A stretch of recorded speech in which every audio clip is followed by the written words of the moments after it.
Okari had money, more than most men in Umuoma village. But his children slept hungry. That was the thing nobody could understand.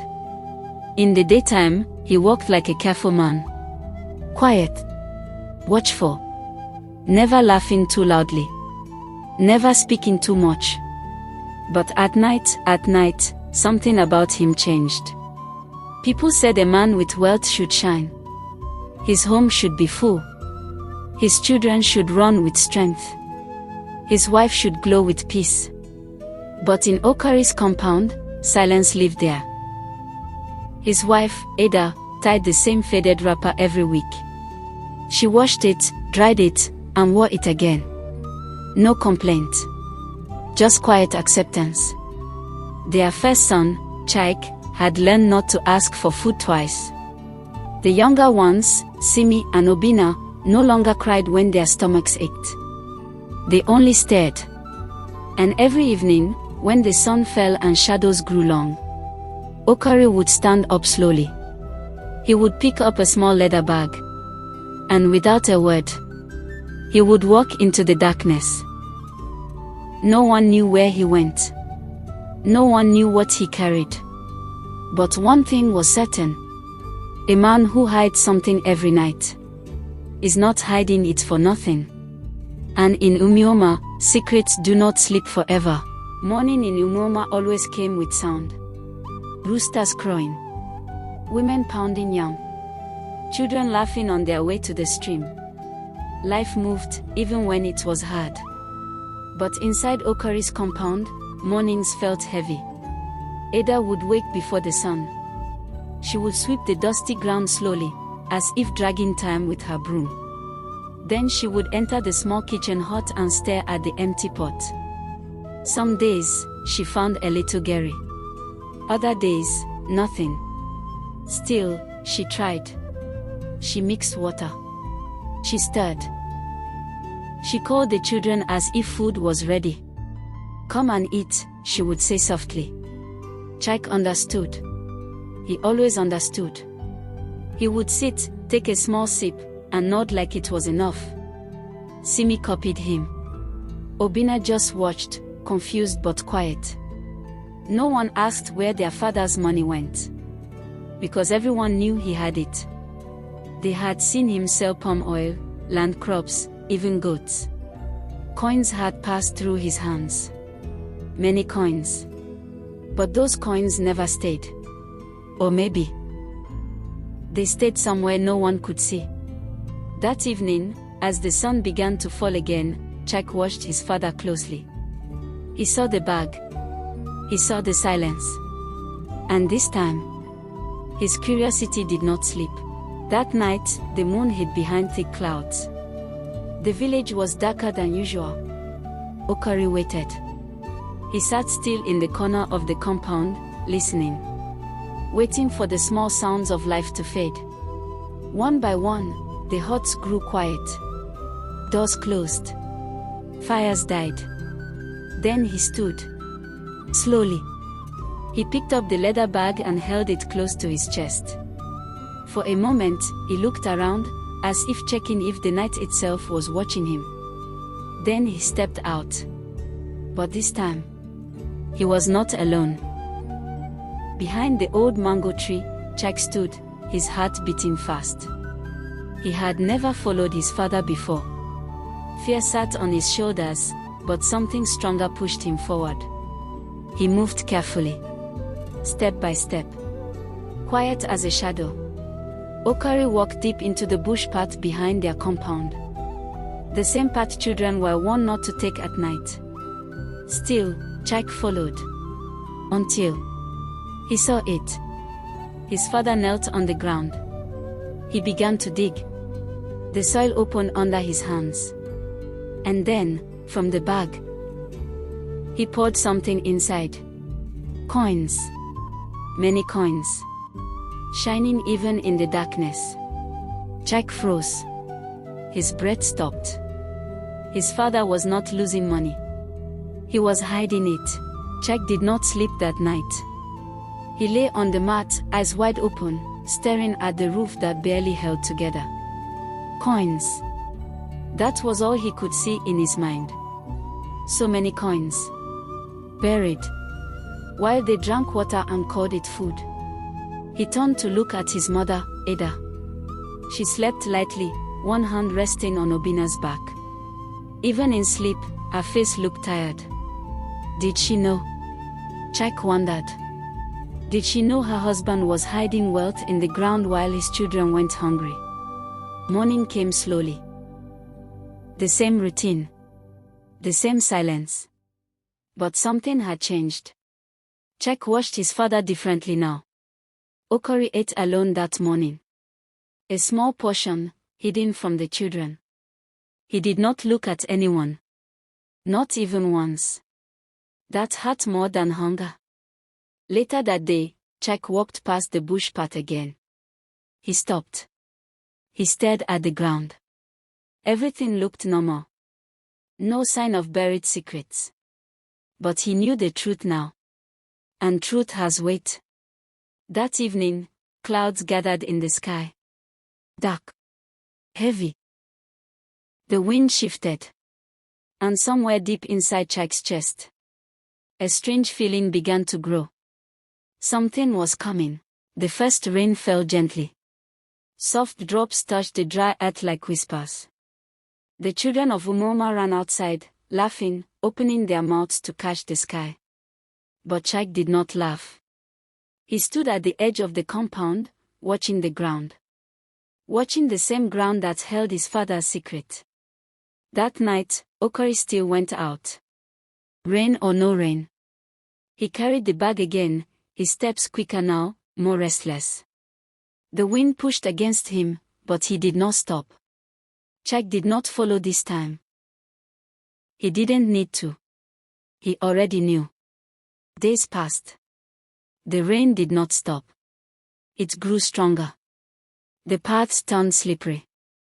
The small stream near the village began to swell. Women hurried with their chores. Farmers worried about their crops. Inside the compound, hunger deepened. Ada's voice grew softer. The children grew quieter. And Okori. He grew more anxious. He checked the sky often. He walked around the compound without reason. At night, he went out again and again. Sometimes twice. As if he feared something. As if he knew something others did not. Then one night, the rain changed. It was no longer gentle. It roared. That night, the sky broke open. Rain fell like it was angry. Wind howled through the village, shaking weak doors and tearing at rooftops. Thunder cracked like the earth was splitting apart. Inside the hut, Ada held the children close. "Stay here," she whispered, though her own voice trembled. But Okori was not inside. Again. Chike noticed first. "He has gone out," he said quietly. Ada froze. "In this rain," she whispered. Her heart tightened. Outside, the bush path was already turning into flowing mud. Water rushed through places that had been dry for years. Still, Okori was out there. With his buried secret. Time passed. The storm grew worse. Then suddenly, a loud sound. Like something collapsing. The ground itself seemed to shift. Chike stood up. "I'm going," he said. Ada grabbed his arm. "No." But he pulled away. Fear was there. But something stronger had taken its place. He ran into the rain. Toward the bush. Toward the place where secrets were buried. And as lightning flashed across the sky, he saw it. The ground had opened. The earth was no longer still. It had broken. Water rushed through the hole like it had been waiting for years to be free. Mud slid, roots tore, and the ground where Okori had dug so many times had collapsed. Chike stopped. His legs refused to move. Coins. They were everywhere. Shining in the lightning. Scattered in the flowing mud. Some sinking. some rolling away with the water. And in the middle of it, Okari. He was on his knees, digging wildly, scratching the ground with bare hands. No. No, no, he kept saying, his voice lost in the storm. He tried to grab the coins, but the water was faster. Each handful slipped away. Each second took more. Jack felt something heavy in his chest. Not just shock. Not just fear. Something deeper. Pain. This is what he chose, Jack whispered to himself. Behind him, voices began to rise. Villagers. They had seen the collapse. They had followed the noise. Now they stood. Watching. Not speaking. Not helping. Just watching. Because sometimes, when truth reveals itself, silence becomes louder than words. By morning, the rain had stopped. But the damage remained. The bush path was torn open. The earth looked wounded, like it had been forced to speak. And it had spoken. Coins lay scattered in the mud. Some half buried again. Some carried far away by the flood. The villagers gathered slowly. Men. Women. Even children. No one rushed. No one shouted. They simply looked. Then they looked at Okari. He sat on the wet ground, covered in mud. His hands were shaking. His eyes were empty. This was the man who had money. This was the man whose children went hungry. A murmur passed through the crowd. Not of anger, but disappointment. Ada arrived, holding Obina. Simi walked beside her. Chike stood silently behind. She saw the coins. She saw the truth. But she did not shout. She did not cry. She only asked one question. Why? Okari looked at her. His lips moved. But no words came out. Because some answers come too late to matter. The village did not celebrate what they saw. There was no joy in exposed secrets. Only quiet judgment. An old man, Isnana, stepped forward. He looked at the scattered coins, then at Okari. You buried what could have fed your children, he said calmly. No anger. Just truth. Okari lowered his head. I was saving it, he whispered. For what? Isnana asked. Okari did not answer. Because he did not know. Fear had guided him for so long, he had forgotten the reason. I did not want to lose it, he said finally. Eda's voice came softly from behind. But you lost us. The words landed harder than the storm. Chike looked at his father. For the first time, he did not feel fear. He did not feel confusion. He felt distance. A space had grown. Built by silence. Fed by hunger. And now, fully revealed. The coins were still there. Some of them. But something more important had already been washed away. That day, no one helped Okari gather the money. Not because they were cruel. But because they understood something he did not. Some losses cannot be repaired by picking pieces from the ground. Okari tried anyway. He moved from one spot to another, picking coins from the mud, washing them in puddles, stacking them with shaking hands. But each coin felt heavier now. Not valuable. Heavy. Ada did not stop him.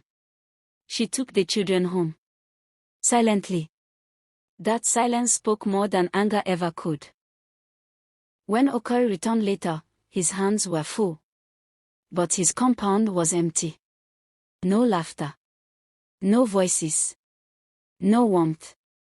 Just space. He stood there for a long time. Then slowly, he dropped the coins. They hit the ground with dull sounds. For the first time, he felt poor. Not because he had lost money, but because he had lost something he could not bury. Night came again. But this time, Okori did not go out. He sat alone in the dark. The same darkness he once trusted to hide his secrets. Now it showed him everything. He remembered Chike's quiet eyes, Simi's silence, Obina's confusion. He remembered Ada's voice. "You lost us." The words repeated. Again. And again. He looked at his hands. The same hands that buried coins, instead of feeding his family. Tears came slowly. Not loud. Not dramatic. Just quiet. Like regret often is. Outside, the ground still held some of his money. But inside, there was nothing left to hold.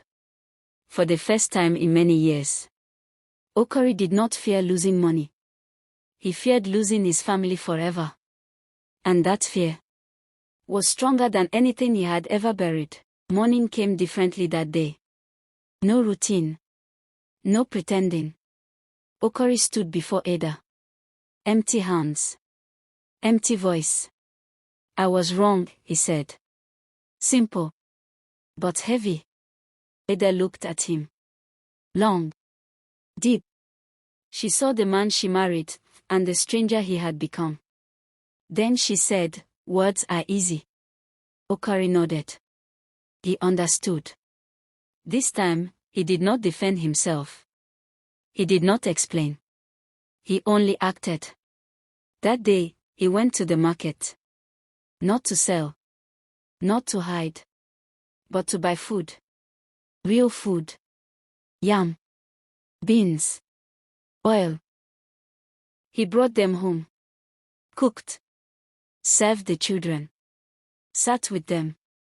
For the first time, they ate together. No silence. Just small, careful beginnings.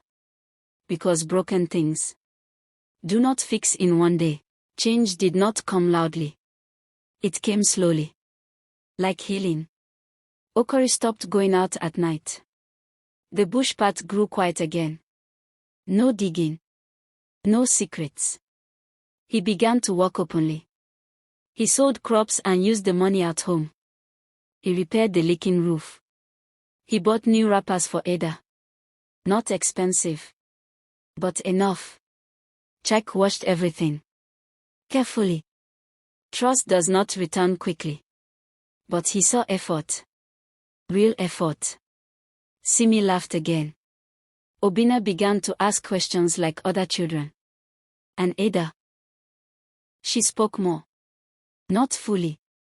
But more. The house no longer felt empty. It felt possible. And sometimes, that is enough to begin again. Months passed. The story of the flood remained in the village. People remembered. Not the money. But the lesson. His Nana would often say, "Wealth that does not serve life will destroy it." Okori heard those words many times. And each time, he nodded. Because now, he understood. He had chased safety. But found emptiness. He had feared loss. But created it. Now, he chose differently. Every day. Not perfectly. But honestly. And that made all the difference. Years later, the children grew strong. Chike became a wise young man. Simi smiled easily. Obina ran freely across the compound that once felt heavy. And Okori. He still walked. Still earned. But he no longer buried anything. Not money. Not love. Not truth. One evening, as the sun set, he sat beside his family. Peacefully. Finally. And in that quiet moment, he understood something simple. Money hidden in the ground feeds no one. But love shared openly builds a life that no flood can wash away.